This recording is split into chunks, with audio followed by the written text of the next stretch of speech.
Good morning, Boker Tov, Rechavia, Nachlaot in Yerushalayim. Thank you so much for joining us over here in Yerushalayim and around the world at any time of the day that you're joining us, and we really appreciate it. It's very heartwarming and inspiring that we're able to learn together every morning Tanya. Now we're learning Perek Chet, chapter 8 of Sha'ar HaYichud Ve'emunah, of the gate of oneness of Hashem and faith in Hashem. Over the past couple of days, we've been learning about the tremendous gap that there is between Hashem and everything else. We have no clue into Hashem's greatness and Hashem's wisdom. Everything and anything about Hashem, we have absolutely no clue. There's no way we can ever have a clue. And the more we learn about Hashem, the more we realize that we will never know anything about Him. Today, we're going to start with an explanation in order for us to understand this. But to understand this, we have to understand first about the Sfirot. We say that Hashem has the great emanation of Chochmah and Bina and Da'at in the world of Atzilut. And the punchline is going to be that even though there are all of these different levels, nevertheless, they're all one with Hashem. They're not something else. In our minds, if something is composite, made up of many different factors, so you have the thing and you have the other factors. But by Hashem, it's different. By Hashem, we can have many different factors, but it's echad. It's all one. Achdut pshuta, simple, straightforward oneness. And that's only by Hashem. So first we have to understand, what are these sfirot? What are these midot? What are they all about? And we're going to learn that the way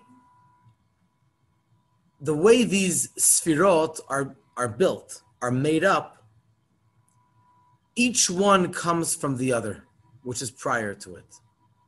So we have Chochmah, wisdom. That's the first level. And then every other concept comes from it. So it's not that we have Chochmah and Bina and Da'at and this and that and Chesed and Malchut and Bria and Yitzira and Asiya, all the different levels. But as you go down the ladder, each one comes from the previous, emanates from the previous level.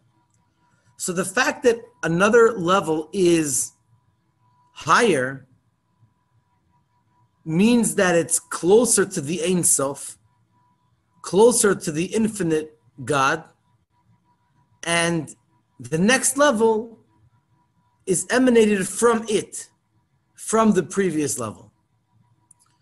An example of this can be that usually the Sfirot are like a segel. Segel, the sound in Hebrew, the symbol for the segel are 3 dots.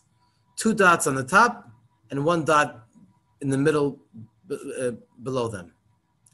So when it comes to Chabad, Chochmah, Bina, Da'at, so the Chochmah is on the right side, Bina is on the left side, and the Da'at is in the middle. Then you have Chagat, Chesed, Gevura, Tiferet.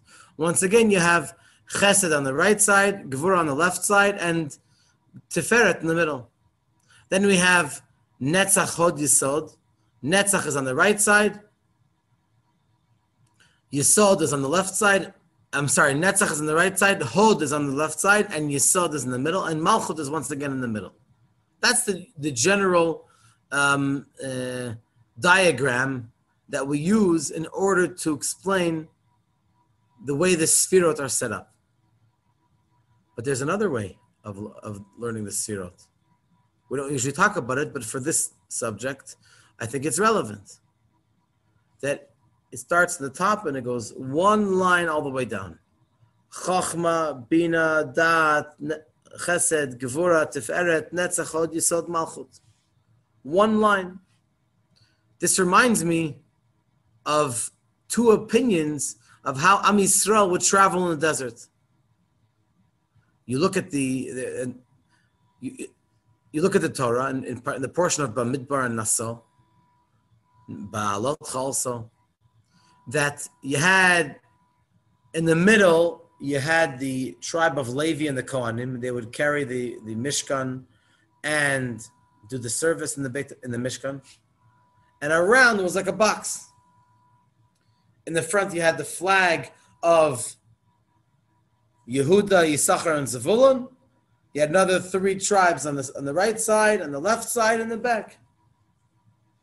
But then you have another way of saying the order of how they went in the Midbar. That was one long line, starting from Yehuda, Yisachar, Zevulun, and then in the middle was the Aron, and then the tribe of Dan was all the way in the back. It was called Me'asef L'chol HaMachanot, gathering of all of the camps. In other words, anyone lost anything, then they were able to come to the tribe of Dan and they picked up all the lost objects. So if we talk about the Sfirot, that they're one after the other, it's easier to explain how one comes from the other. And that's the point that we're going to try to explain in today's and tomorrow's class, based on this level of emanation one from the other. So let's start to explain.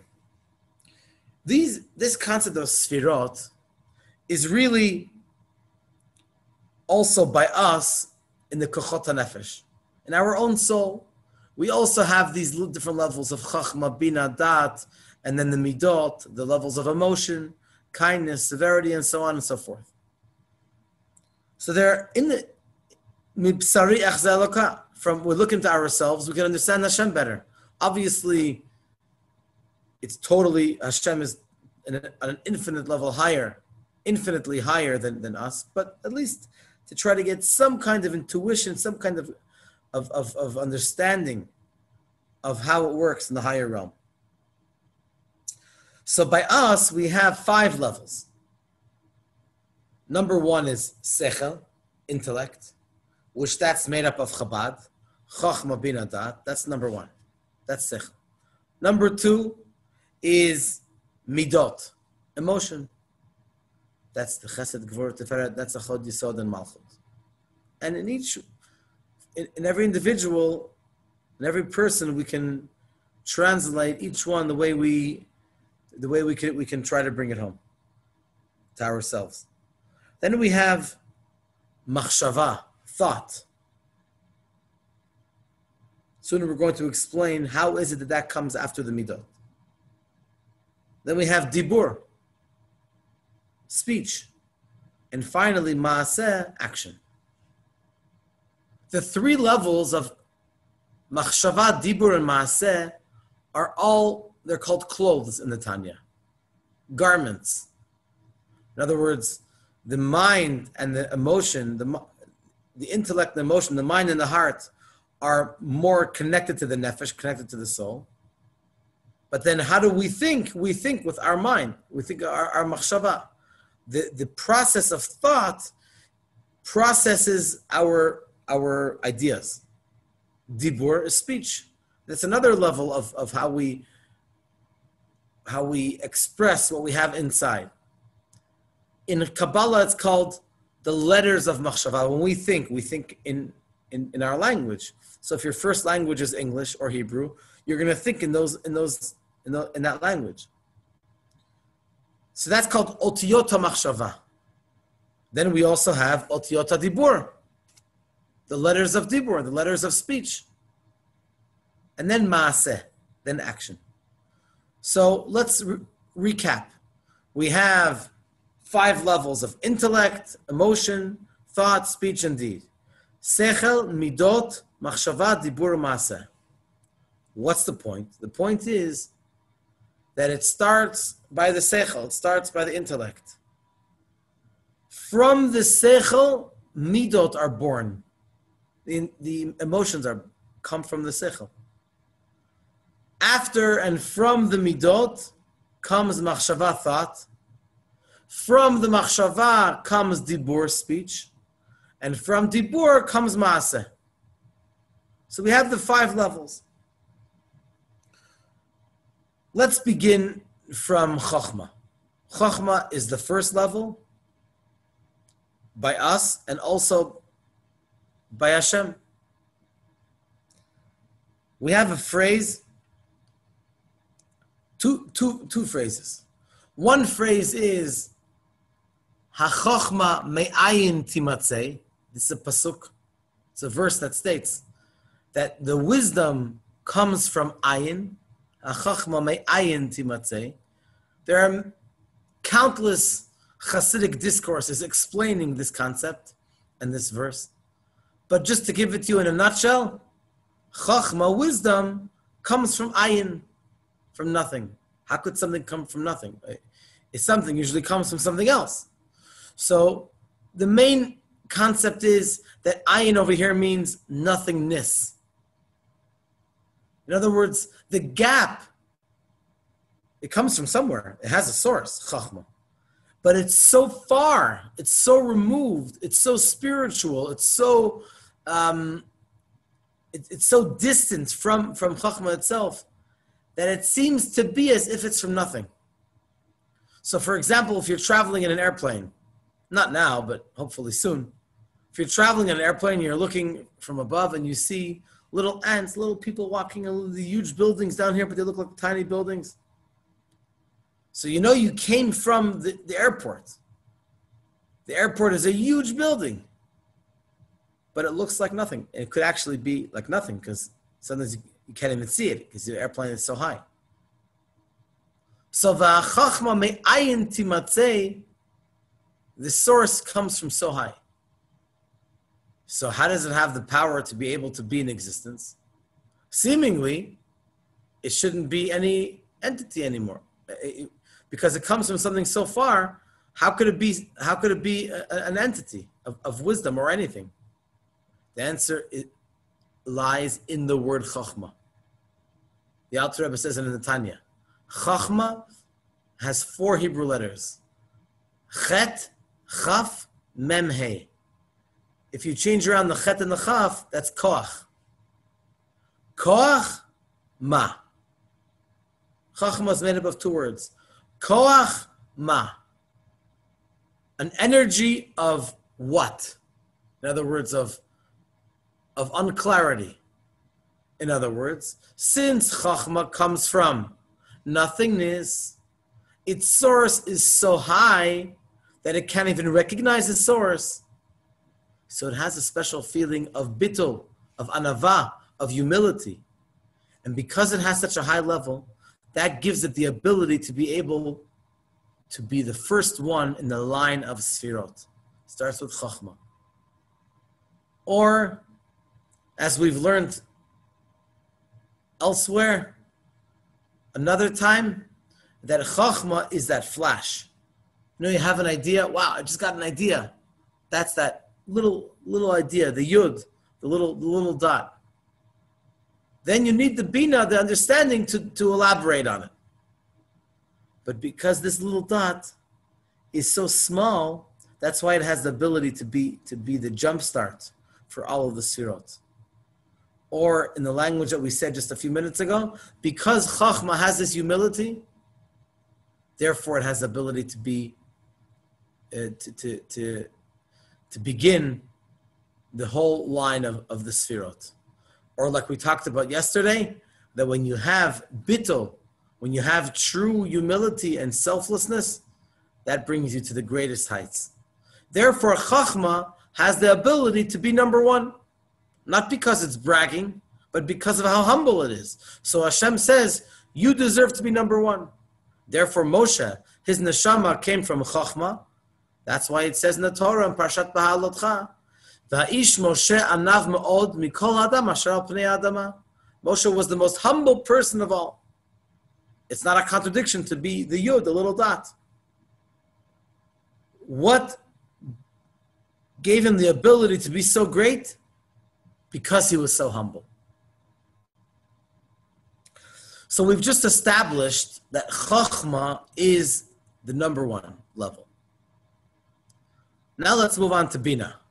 Bina is understanding. So understanding is not just another concept. As we said a couple of minutes ago, Bina is understanding the Chachma. Chachma is the flash, the idea, the concept.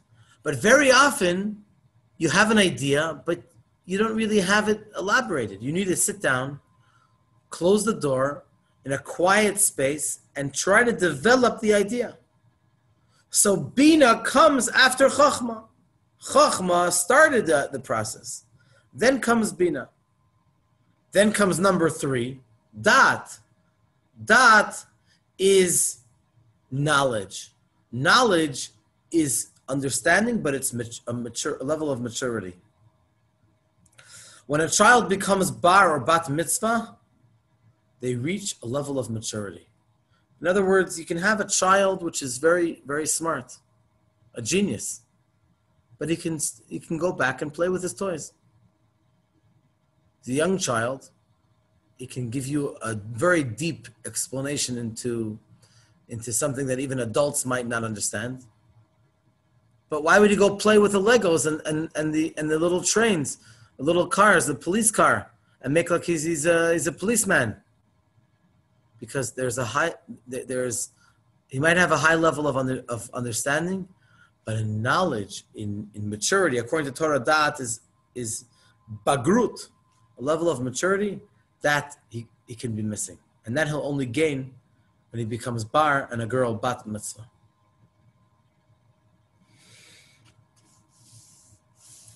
So we have till now the straight line, Chachma, Bina, and Dat. And the same thing is going to be for Chesed, Gevura, Tiferet, Netzach, Hod, Yisod, and Malchut, the last 7 levels, the 7 levels of emotion of the Sfirot. Kindness is not just another thing, another quality that a person might have. Kindness, the Alter Rebbe explains in the Tanya, in the first portion of Tanya in chapter 6, he says that kindness is based on the level of intellect. So that's why a child, a regular child, will like, chesed is ahava, will like, will love, will connect to things that are on a lower level. Because their minds are on a lower level. So it's called Toladat HaMidot, giving birth to the Midot. Midot, just like parents give birth to a child, so the child comes from the parent. The child didn't just end up. There's a chain of events that happen in order to give birth to, and that child gives birth to other children. So too, in the sequence of the Sfirot, starts with Chachma. A child usually has a lower level of Chachma and Bina and Dat. Therefore, the child will like childish things. That's why it's called childish, because their level of intellect is on a lower level until they've developed it. And also they get upset with little things. That's why I am amazed when I see a couple of people that I have in mind that are Baruch Hashem in their 90s and they're so youthful. It's so inspirational to me. And they like little things and they get upset about little things. I like it. I think it's a good thing because the childish aspect to a person keeps a person young and it keeps a person healthy and youthful. And that's something which is a blessing and can hopefully keep a person around for much longer. So getting back to what we were saying before, when we have Chachma, intellect, and then Midot, emotion, that is the next level in bringing down the levels of intellect and anything that we're trying to bring down into practice. Okay, so that's so far we've gotten to Chabad, the intellect, and the levels of emotion. In the beginning, we said that there are five steps, perhaps, in a person bringing down a concept into action. We have the intellect, we have the emotions. Now we're going to get to thought, speech, and deed. Thought. So thought is the power to be able to think. So you can ask a simple question. Why do I need to have the emotions in the middle? Step number 2. Why can't I just have the intellect and right there, right afterwards, the machshava, the thought? The thought is going to be the catalyst, the vessel to be able to think the intellect which you want to develop, which you want to think. So there are a couple of answers to that. First of all, when it comes to machshava, thought, so very often you'll think about things which are intellectual, that's obvious, but also you'll think about things that you like. A person will not necessarily want to think, you can hear it, but you'll just go on to think other things. If you'll hear something you don't like, you'll just push the concept out of your mind and start thinking about things which you do like. A regular person, a regular scenario. What does it mean that you like? That you connect to. So I'm not sure if there is a word. I'm sure there is a word for it in English, but it's an emotional intellect, an emotional thought, a thought which is based on your emotions. So therefore, you have first the intellect, the Chabad, then you have number 2, the emotions, the midot, and then you have machshava, because a person is going to think that which they connect to, or in other words, that which they like. Also, the attribute of love, ahava, which is based on chesed, awakens machshava. Remember we said a few minutes ago that the midot are called toladot. They're born from the intellect. It's a process that one comes from another. So too, machshava comes from the midot. So you have a thought, you've developed it, then you have a feeling, it's come down to your heart, then you want to think about it, you want to develop it. So the feeling of ahava, of connection, awakens the machshava, awakens the thought, how to bring it into feeling. The feeling of your heart to bring it into deed. When a person feels a closeness to their friend, the closeness, the ahava, the love, the affection for your friend will awaken your thought, how can I do something better for the person? And the same thing is with the other midot. The midot, each individual different type of midah is meant to awaken how can you bring from that, how can you bring a thought?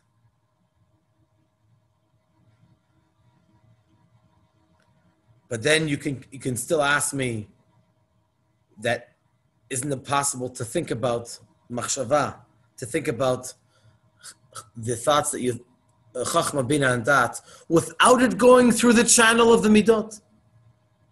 True that it usually does come through midot, but maybe, not necessarily. Maybe you can. How do you think chachma, bina, and dat? With your thought, with your ability to think. How do you think? How do you develop a concept? Through thinking with your mind. So why do you have to come through the midah? So this is a very deep subject, and I'm going to try to give it to you in a nutshell. That all the different types of thought, even those machshavot that are not directly connected to midah, to a type of emotion, even if the topic, the subject of the thought is not directly connected to the midah, but the reason, the cause for the thought is rikshit, is emotional. So for example, the reason why a person would think about something intellectual is because they have a connection to it. And it's not just that it's the cause for the machshava, but within every thought is enclosed some kind of midah. Why is that? Because every person can feel the inner meaning, the inner quality, the reason for why he is thinking. In other words, this has an impact on the way a person thinks. When a person thinks deeply into a concept, then the machshava, the thought, is much more focused, is much deeper than a machshava, which is just any thought. That shows that the feeling of the midah is enclosed within the machshava, within the thought. In other words, machshava, bottom line, thought comes from a sequence of events, from midot, and the midot come from the intellect. Tomorrow, Be'ezrat Hashem, we're going to continue to explain how the dibur comes from machshava, how a speech comes from thought, and how action comes from dibur. And thereby we will finish tomorrow, Be'ezrat Hashem, Perek Chet, this chapter. Thank you so much for joining us, and we look forward to seeing you, Be'ezrat Hashem, right here tomorrow morning. Be well.